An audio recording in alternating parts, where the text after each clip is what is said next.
Bienvenidos a esta teleclase de Universidad en Casa. El día de hoy vamos a compartir un proceso de enseñanzas y aprendizaje en el marco del programa de iniciación universitaria, específicamente el núcleo Pensamiento Bolivariano. Recordemos que Universidad en Casa es el programa central del Estado para garantizar que estudiantes universitarios de Venezuela puedan cursar estudios desde sus hogares y que la cuarentena social voluntaria a la que nos convoca el presidente Nicolás Maduro no afecte la formación de los profesionales. Es la clase número 9 denominada De Yare a Miraflores, construcción del liderazgo del comandante Hugo Chávez desde 1994 a 1998, Catacumbas del Pueblo, donde desarrollaremos 3 contenidos, los cuales veremos a continuación en nuestra pizarra digital. En primer lugar, identificaremos cómo se conformó el liderazgo militar del comandante Hugo Chávez. En segundo lugar, del 4 de febrero al escenario político. Y como tercer y último punto, revisaremos los elementos que influyeron en la conformación de una conciencia social. En ese orden de ideas, los objetivos principales de esta teleclase son: ¿qué representa la conformación del liderazgo militar frente a la inercia política de entonces? ¿Qué influencia ocasionó el 4 de febrero de 1992 en el escenario político y militar venezolano y el mundo, claro está? ¿Y qué implica colocar al pueblo en el centro de la conciencia revolucionaria? Es así como damos inicio a nuestro primer momento. El Hugo Chávez que se va a reflejar, que se va a presentar ante las cámaras de televisión, bastaron 48 segundos en aquel célebre Por Ahora, ¿verdad? Va a ser un Hugo Chávez que además va a asumir su responsabilidad, es decir, le va a pedir a sus compañeros de armas, visto que la asonada militar del 4 de febrero solamente significó un paso en la historia, marcar una línea, un punto y aparte en la historia venezolana.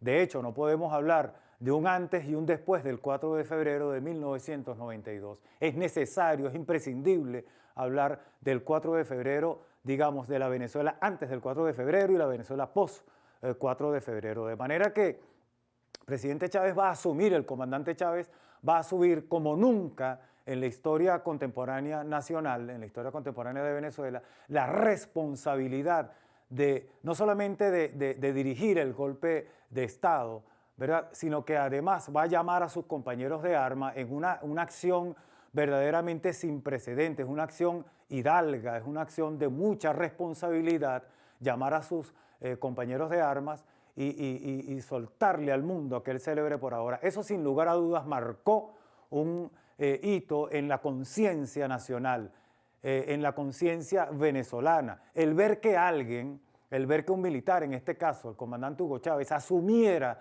la total responsabilidad de la acción militar que se había tomado, vaya, de verdad que eso rompió, compañeras y compañeros, todos los parangones establecidos hasta el momento. No había un político en Venezuela, no había un hombre que asumiera su responsabilidad como lo asumió Hugo Chávez.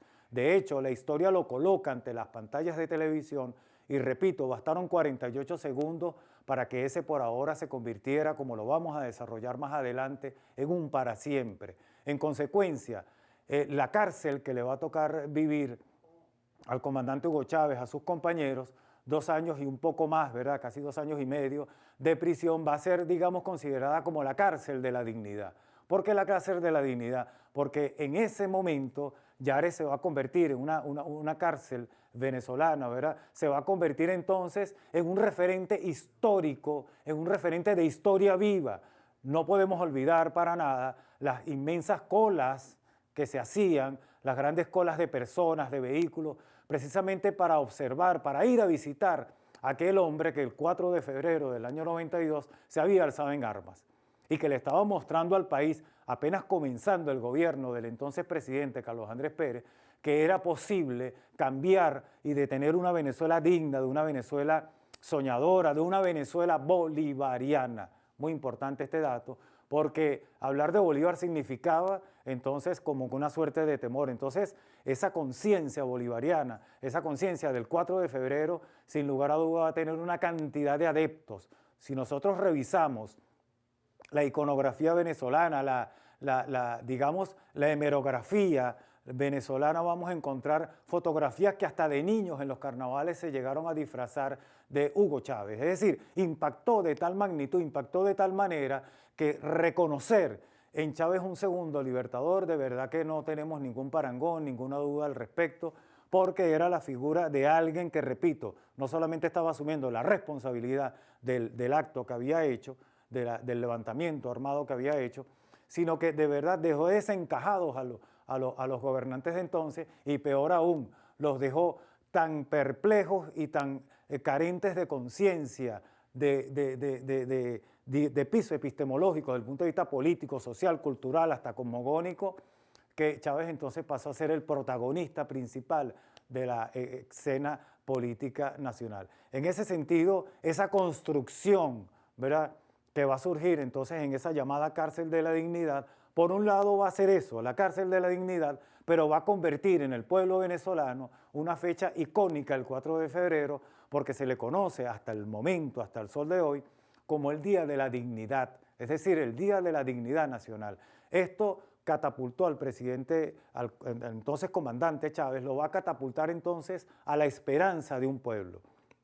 Pese a todos los controles, pese a todas las restricciones, pese a todos los obstáculos que se le logró colocar, precisamente por aquellos estamentos ya viejos, vencidos, de la llamada Cuarta República, y entonces va a catapultar al comandante Chávez hacia la presidencia. Por eso es que hablamos de ese Chávez que va de Yare a Miraflores, es decir, un presidente que, como lo hemos dicho, se va a arropar de pueblo, mientras aquellos le daban la espalda, aquella vieja dirigencia política, aquella clase política, claro está, le daba la espalda al pueblo, el presidente Chávez le va a decir a ese pueblo que puede contar con él, que no solamente es una suerte de mesías que va a venir a resolver tantos y cuales problemas, no, que además es uno de ellos, que va a ser parte importante de uno de ellos. Entonces ese sueño de Chávez materializado en la idea de salvaguardar los intereses del pueblo se va a concretar.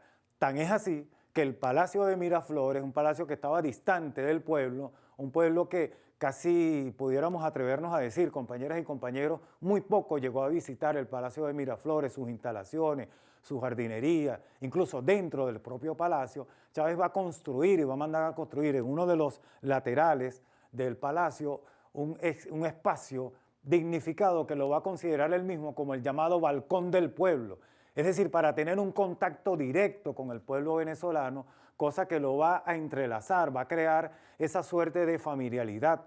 Y esa familiaridad va a pasar precisamente por la idea de que el que estaba allí en Miraflores no era un presidente más, de que el que estaba allí en Miraflores era la representación, la encarnación nada más y nada menos de los sufrimientos, de las angustias, de las vicisitudes, de los avatares que pudo haber tenido ese pueblo en algún momento. Entonces Chávez se va a convertir en principio en ese gran líder, en ese fenómeno político que sin lugar a dudas a propios y extraños los va a dejar perplejos ante el surgimiento de ese liderazgo que además carismático, de ese liderazgo familiar, de quien no le importaba muy poco tomarse una taza de café en cualquier rincón, en cualquier esquina del país. Entonces ese Chávez que va de Yares a Miraflores va a ser ese sueño de Chávez materializado.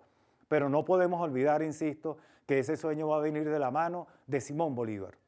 Ese sueño va a estar allí, digamos, arropado, iluminado, apadrinado, por qué no decirlo, de la figura extraordinaria de Simón Bolívar. Entonces, ese escenario que se va a marcar a partir de la llegada de Chávez al poder, lo va a decir en muchas entrevistas, lo va a señalar, lo va a expresar. Y uno de esos sueños importantísimos es el cambio institucional en Venezuela. Cambio institucional que pasa por el llamado principalísimo de una Asamblea Nacional Constituyente. ¿Para qué? Para cambiar aquella constitución del año 60, constitución que también se le conoce como la constitución punto fijista, que además fue firmada y decretada, ejecutada en Nueva York, ¿verdad?, en 1960, Y entonces esa constitución representativa, el presidente Chávez decide ya como presidente de Venezuela llamar a una Asamblea Nacional Constituyente y nada más y nada menos esa Asamblea Nacional Constituyente con esa idea de cambio institucional va a promulgar nada más y nada menos que la Constitución de la República Bolivariana de Venezuela. Esa constituyente en el año 89 invitó a todos y cada uno de los sectores a que vinieran a formar parte de la vida nacional. Y formar parte de la vida nacional implicaba, tal cual como en 1811, incluir a los negros, a los indígenas, a los blancos, es decir, incluir a todo el estamento de la sociedad como tal. Constitución que se va a firmar y se va a hacer refrendada nada más y nada menos que por todo el pueblo venezolano. Es la primera vez en nuestra historia republicana que se va a llamar a una consulta pública para que se refrende una constitución, cosa que va a ser materializada en 1999, en diciembre de ese año. Bien, de esta manera culminamos con nuestro primer momento y damos paso al segundo momento. Bien, como lo hemos venido desarrollando, ¿verdad? De ese por ahora al para siempre es lo que va a mantener el ideario del chavismo, ¿verdad? El ideario político, institucional, ideológico que va a acompañar a la figura de Hugo Chávez. Miren, no podemos, mis queridos estudiantes, ¿verdad? No podemos dejar de considerar la posibilidad de que Hugo Chávez definitivamente se metió en el hogar de los venezolanos, es decir, se metió en la casa, se metió en tu casa, en mi casa, en todas partes, y vino a conformar nada más y nada menos que un nuevo integrante de la sociedad venezolana, de cada familia. Es decir, hablar de Hugo Chávez es la resignificación, pudiéramos reinterpretarlo, ¿verdad? Pudiéramos establecer esa conexión familiar, ese hermano mayor, si ustedes quieren, que nos acompañó y que acompaña, digamos, esa visión de país, esa visión que se va a dar a partir de una constitución en donde se van a ver representados todos los poderes del país. Incluso una constitución que, como su nombre lo reza, Constitución de la República Bolivariana de Venezuela, va, digamos que, a considerar la posibilidad, y así lo expresa, de restituir poderes que en 1819 el libertador Simón Bolívar en su glorioso discurso de Angostura lo había proliferado, lo había manifestado. Por ejemplo, el poder moral muy importante, el poder de una sociedad, porque no olvidemos que moral y luces son nuestras primeras necesidades, decía Bolívar. Chávez lo va a retomar y lo va a incluir en la Constitución, y en todo caso es materializar, repito, ese sueño del libertador Simón Bolívar, de manera que la idea de libertad, la idea de repensar la república pasaba incluso por cambiar la Constitución. Nuestra Constitución es única en el mundo, es decir, no hay una Constitución en todo el globo terráqueo que haya sido refrendada por su pueblo. No hay una Constitución con tan amplitud de conciencia política que haya sido refrendada por su pueblo. Es decir, nosotros podemos buscar en toda la historia universal, podemos buscar en todos los países que conforman el mundo y ninguno, óigase bien, ninguno tiene la espiritualidad que tiene nuestra Constitución de haber sido aprobada en referéndum consultivo. Es decir, como la idea del Bolívar y la idea de Chávez era y es colocar al pueblo en el centro, ¿a quién se le iba a consultar? Precisamente al pueblo, ¿no? De manera que ese legado, esa mirada, ese epicentro revolucionario se va a considerar en la posibilidad de una accionar de coexistencia. Hay una otredad allí que se reconoce. Es decir, el presidente Chávez va a reconocer que el que está allí es el pueblo y para el pueblo se debe. De manera que eso no es una entelequia, no es un populismo, no es una acción descabellada, no, es una acción que se toma a partir de la querencia, de querer a un pueblo. Miren, hay algo tan consecuente que va a tener el presidente Hugo Chávez que yo quiero traerlo a colación en este texto de Chávez Nuestro, ¿verdad? Que lo traigo porque es una reflexión que hace el propio Hugo Chávez y en una reflexión, repito, que él hace muy clara de cuál es su posición ante la historia y su legado bolivariano y su legado de defensa de la nación venezolana, Chávez nada más y nada menos que dice, no voy a traicionar mis orígenes. Es decir, muy importante una conciencia política, una conciencia que va a tener como epicentro revolucionario nada más y nada menos que la conciencia revolucionaria. Es decir, si decía Simón Rodríguez que para tener república, había que tener republicanos, Bolívar, ciudadanos, decía también, Chávez entonces va a tener una mirada que va a esa dualidad la va a convertir en una triada, en una triangulación y va a decir que hay que tener nuevos venezolanos. De manera que el epicentro revolucionario que siembra Hugo Chávez en la conciencia nacional va a generar verdaderos postulados morales, ideológicos, espirituales, cosmogónicos, que allí están y que se mantienen de alguna manera intactas. La acción imperial, por supuesto, no va a estar tranquila. O sea, no es para nada pensar de que ante una mirada, ante una fuerza arrolladora de un hombre que está diciendo que es posible hacer una segunda independencia, y en eso andamos, ¿verdad? La mirada imperial, por supuesto, va a mostrar sus garras, va a comenzar a señalar, va a comenzar a establecer nombres, va a comenzar a establecer figuras y, por supuesto, se va a convertir la nación venezolana en digamos, una astillita, en una piedrita incómoda para los intereses del hegemón. Entonces, plantearlo desde ese punto de vista, ¿qué va a significar? No solamente va a significar cómo salirle al paso, cómo frenar ese fenómeno, sino cómo frenar a un hombre con un liderazgo que va mucho más allá, incluso desde su propia vida, desde su propia personalidad. No olvidemos que para nada en balde, Chávez lo dijo en más de una oportunidad, el comandante Chávez decía que no era él, que era un pueblo, que era un río de gente lo que estaba allí. Y vaya que lo materializó, lo demostró, lo expresó de una manera tan, pero tan genuina que sin lugar a dudas el presidente Chávez tuvo esa visión.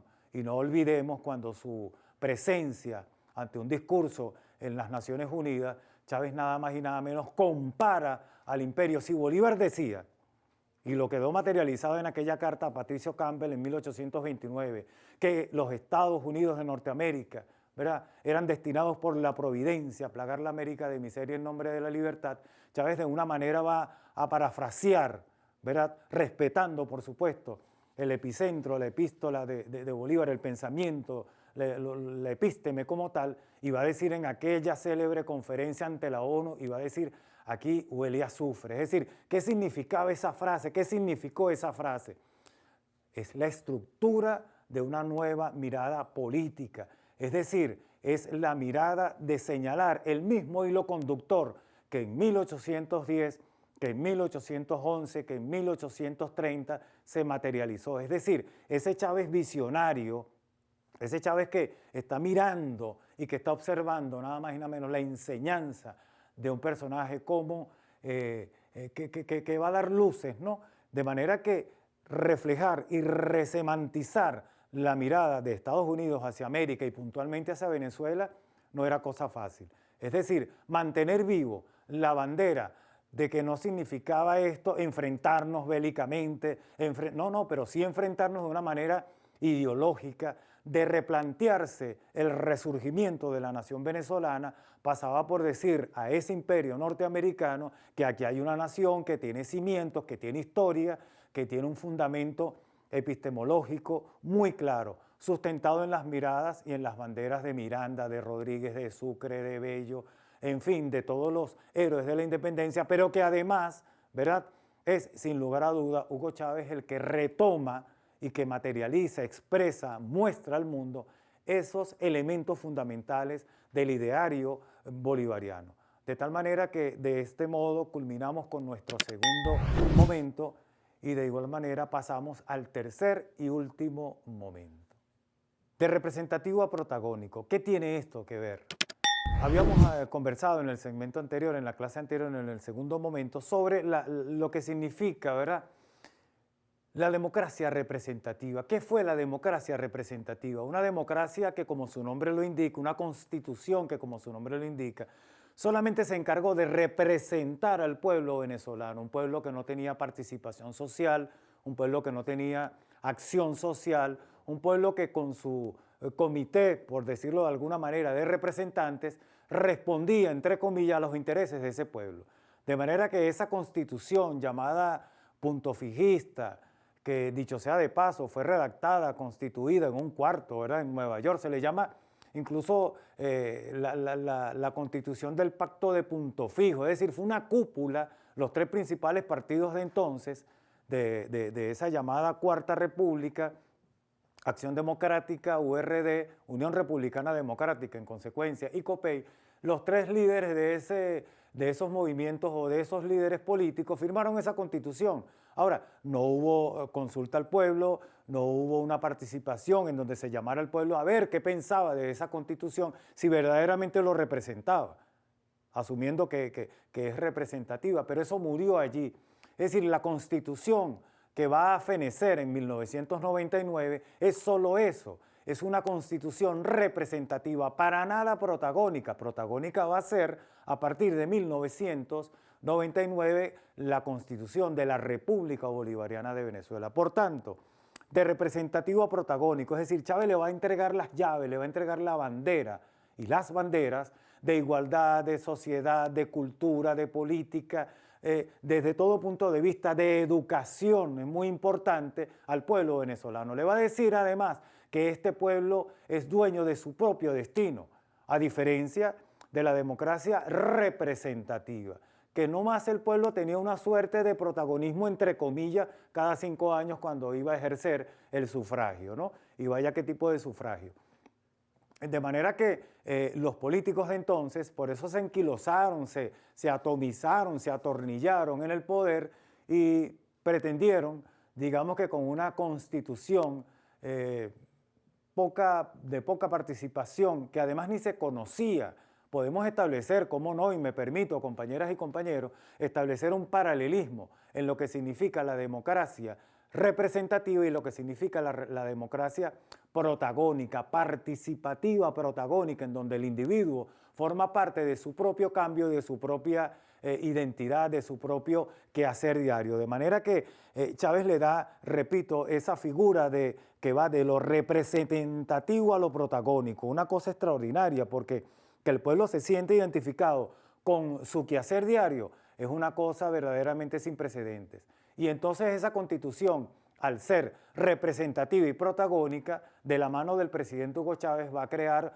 una suerte de programa social, de gran programa social, que se le va a conocer como las misiones sociales. Una de esas misiones sociales verdaderamente, a mi juicio, y me permiten y me disculpan que lo diga de esta manera, pero que considero una de las más nobles, una de las más hermosas, fue la llamada Misión Robinson, es decir, yo sí puedo. Enseñar a alfabetizar un país, miren, no es poca cosa, alfabetizar un país que para entonces estaba verdaderamente ignorante. Recordemos lo que decía el Libertador, un individuo ciego, ¿verdad?, ignorante, es instrumento de su propia destrucción, de su autodestrucción en todo caso. Pero fíjense que una de las misiones, de las primeras, las más nobles, la misión Robinson, aquel yo sí puedo, es decir, yo sí puedo aprender a leer, puedo aprender a escribir, de manera que te estoy dando luces, moral y luces, volvemos a Bolívar. De manera que Bolívar entonces y Chávez, ¿verdad?, bajo esa figura van marcando esos sellos, ya van marcando esos sellos, Bolívar como consecuente seguidor del pensamiento de Hugo Chávez. Entonces esas grandes misiones, ¿en qué se traducen? En darle protagonismo al pueblo venezolano, en darle representatividad, ya, y esa representatividad pasa ¿por dónde? Pasa porque no solamente voy a aprender a leer y escribir, también voy a pasar por una escuela de arte y oficio, voy a crear un cúmulo de misiones que sin lugar a duda van a colocar al pueblo en su lugar donde le corresponda.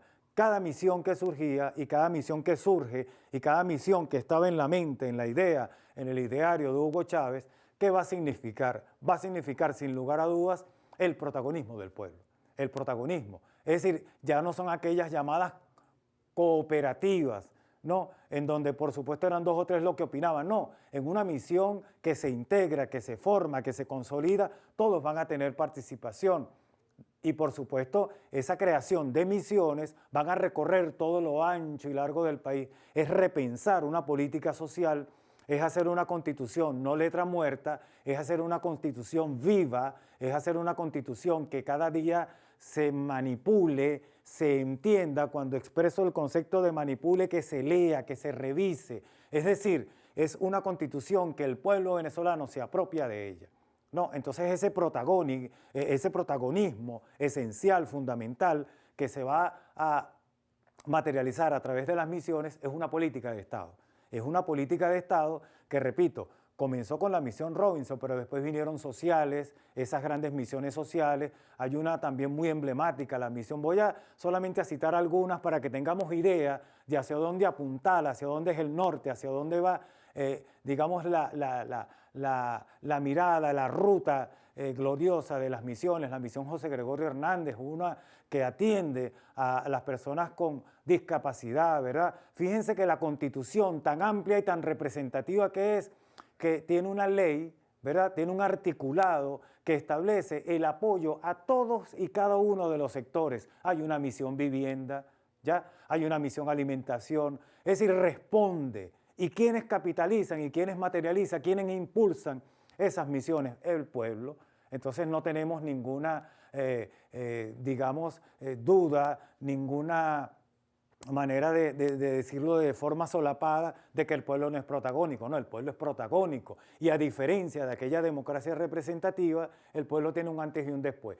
En la representativa solo asistía cada 4 o 5 años cuando se hacían elecciones. En la protagónica no solamente va a ejercer su derecho al voto, como debe ser, ¿verdad? Como de manera de ciudadanía, sino que además es una constante participación del pueblo. Nosotros vemos mesas de trabajo, en la actualidad se desarrollan esas amplias misiones, hay una participación colectiva, hay una participación amplia, y en donde el pueblo venezolano ya no ve al presidente como esa figura lejana, no, para nada, lo ve como uno más de él, lo ve como uno más de la integración de una estructura social a la cual hay que fomentar, que hay que construir. Pero fíjense qué cosa tan interesante. Otro elemento fundamental es el empoderamiento del poder popular. Nuestros ministerios, y así lo consagra, y así lo ve, y así lo estructura la mirada social, misionera, pudiéramos decir, de Hugo Chávez, en donde los ministerios llevan ese, digamos, ese título, ¿no? Esa presentación de Ministerio del Poder Popular. Es decir, ¿quién se empodera? ¿Quién se empodera en consecuencia? El pueblo. ¿Quién se empodera? La sociedad venezolana. Por tanto, es protagónico y es participativo, de manera que no hay duda en señalar que la Constitución de la República Bolivariana de Venezuela es representativa, pero también protagónica. Repito, se materializa en las misiones y en todo el escenario que tenemos. En consecuencia, ¿cuál es el alcance de las misiones? El ver que usted, compañera estudiante, que el ver que nosotros, incluso los docentes, nos sentimos allí representados, impactados. Las misiones están y llegaron para quedarse. ¿Por qué? Porque tienen esa mirada institucional, tienen esa mirada política, que recoge además un largo proceso de luchas históricas, ¿no? Y las misiones, sin lugar a dudas, repito, entonces establecen ese empoderamiento de la sociedad venezolana. Por tanto, el alcance de las misiones son muchísimas, y que hacen del pueblo venezolano un pueblo que reconoce desde el punto de vista constitucional el hecho de que él está allí para ser atendido, el hecho de que él está allí para ser y que forma parte de una estructura política que no está distante ni lejana, de una estructura que está allí en consecuencia formando parte de ese elemento. Por tanto, el legado continúa.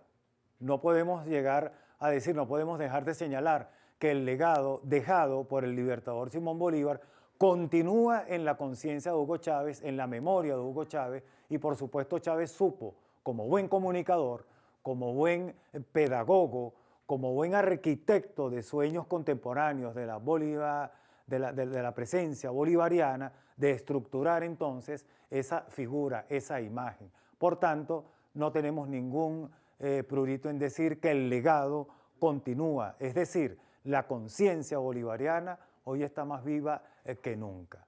De esta manera, hemos desarrollado esta teleclase de Universidad en Casa con el tema número 9, denominado De Yare a Miraflores, construcción del liderazgo del comandante Hugo Chávez de 1994 a 1998, catacumbas del pueblo.